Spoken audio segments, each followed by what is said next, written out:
19th century میں India کے ایک چھوٹے سے ٹاؤن قادیان کے اندر ایک بندہ باہر نکل کے آتا ہے اور اس کے کلیمز بہت زیادہ ڈینجرس تھے۔ اس بندے کا نام مرزا غلام احمد قادیانی تھا۔ اپنے فالورز کے لیے یہ اللہ تعالیٰ کا خاص بندہ تھا، لیکن to the majority of the Muslim world he was a liar who broke one of Islam's most sacred boundaries۔ یہ کہانی مرزا غلام احمد کے جھوٹے کلیمز کی ہیں اور کیسے توحید کے مطابق یہ غلط تھا۔ مرزا غلام احمد 1835 میں پنجاب کے ایک ٹاؤن قادیان میں پیدا ہوئے۔ شروعات میں تو ایک اسلامک رائٹر اور پریچر تھے، مگر ٹائم گزرنے کے ساتھ ساتھ یہ اسلام کو ایکسپلین کرنے کے بجائے اپنے آپ کو اسلام کے سینٹر میں ڈالنا شروع ہو گئے۔ He would go on to declare himself the Mahdi, the promised Messiah and even a prophet۔ Mirza صاحب کے کلیمز نے مسلم کمیونٹی کو دو حصوں کے اندر ڈیوائیڈ کر دیا۔ اسلامک ٹریڈیشنز کے مطابق مہدی ایک گائیڈڈ لیڈر ہوگا جو آخرت سے پہلے جسٹس کو ریسٹور کرنے کے لیے آئے گا۔ اراؤنڈ 1891 مرزا غلام نے اپنی بک براہین احمدیہ کے اندر اپنے آپ کو یہی مہدی ڈکلیئر کر دیا، لیکن ان کا مہدی حدیث میں بیان کیے گئے مہدی سے بہت ڈیفرنٹ تھا۔ گلوبل لیڈر یا ایک واریر کے بجائے ان کے مطابق مہدی صرف ایک اسپرچول گائیڈ تھا۔ اتنے سب کے بعد بھی یہ بندہ نہیں رکا۔ 1891 کے اندر ہی اس نے یہ بھی ڈکلیئر کر دیا کہ یہ پرومسڈ مسیح ہے۔ پرومسڈ مسیح سے مراد حضرت عیسیٰ علیہ السلام کا واپس آنا ہے، جس کے بارے میں قرآن اور حدیث میں تفصیل سے لکھا ہوا ہے۔ اب آتا ہے اصل twist. Mirza did not believe that حضرت عیسیٰ علیہ السلام was alive in heaven۔ Instead, he claimed that حضرت عیسیٰ علیہ السلام had died a natural death, was buried in Kashmir and that he himself was the symbolic return of حضرت عیسیٰ۔ اس سے بھی بدتر بات یہ ہے کہ مرزا نے اپنی کتابوں کے اندر حضرت عیسیٰ علیہ السلام کے بارے میں بہت ہی گندی زبان یوز کی ہے۔ اس کے مطابق حضرت عیسیٰ علیہ السلام ایک شرابی تھے۔ یہ بات آپ کے اور میرے جیسے عام مسلمانوں کے لیے صرف جھوٹ نہیں بلکہ توہین رسالت تھی۔ شروع میں مرزا نے اپنے آپ کو ایک نبی بولنے سے انکار کر دیا تھا، but then in 1901 he claimed being a prophet but without a new law۔ According to Mirza, he was a non-law bearing prophet۔ Mirza نے اپنی کتاب ایک غلطی کا ازالہ میں لکھا I am a prophet and messenger of God though without a new sharia۔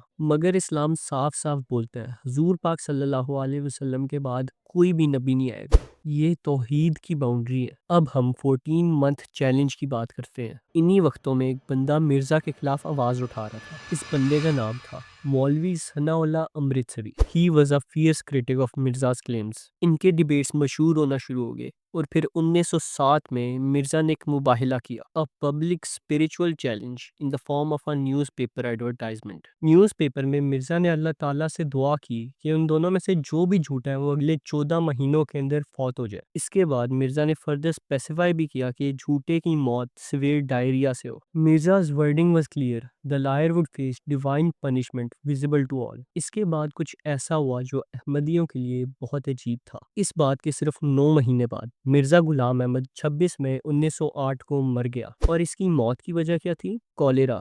کولیرا is a form of severe diarrhoea, یعنی جس طرح کی موت اس نے جھوٹے کی ڈیفائن کی تھی اسی طرح وہ خود مر گیا۔ اب بات کرتے ہیں مرزا کی کانٹرڈکشنز اور فیلڈ پروفیسیز کی۔ نمبر 1، کبھی تو وہ اپنے آپ کو ایک نبی ماننے سے انکار کرتا تھا اور کبھی اوپنلی اپنے آپ کو ایک نبی ٹھہراتا تھا۔ نمبر 2، مرزا نے پریڈکٹ کیا تھا کہ اس کی شادی ایک ینگ لڑکی محمدی بیگم سے ہوگی، جو کہ کبھی ہوئی نہیں۔ Number 3، he foretold deaths within fixed time frames but those predictions failed۔ اب آخر میں بات کرتے ہیں کہ کیسے قرآن کے مطابق مرزا ایک جھوٹا بندہ تھا۔ اللہ تعالیٰ نے قرآن میں فرمایا محمد is not the father of any of your men but he is the messenger of Allah and the seal of the prophets۔ جب قرآن میں اللہ تعالیٰ نے خود فرما دیا کہ حضور پاک صلی اللہ علیہ وسلم کے بعد کوئی نبی نہیں آئے گا، تو آئی ڈونٹ نو مرزا کو کیا سوجی کہ اس نے یہ کلیمز کی، اور ایسا کرنے سے مرزا غلام احمد اسلام کے کور بلیفز توحید میں سے باہر چلا گیا۔ اس ٹاپک کو مزید تفصیل سے سمجھنے کے لیے میں آپ لوگوں کو ایک ویڈیو کی لنک دے دیتا ہوں۔ اب بات کرتے ہیں پاکستان اور قادیانیوں کے بارے میں۔ پاکستان میں 1974 میں احمدی ایشو لاء کی شکل اختیار کر گیا۔ اس وقت کے پرائم منسٹر ذوالفقار علی بھٹو اس ایشو کو پارلیمنٹ میں لے گئے۔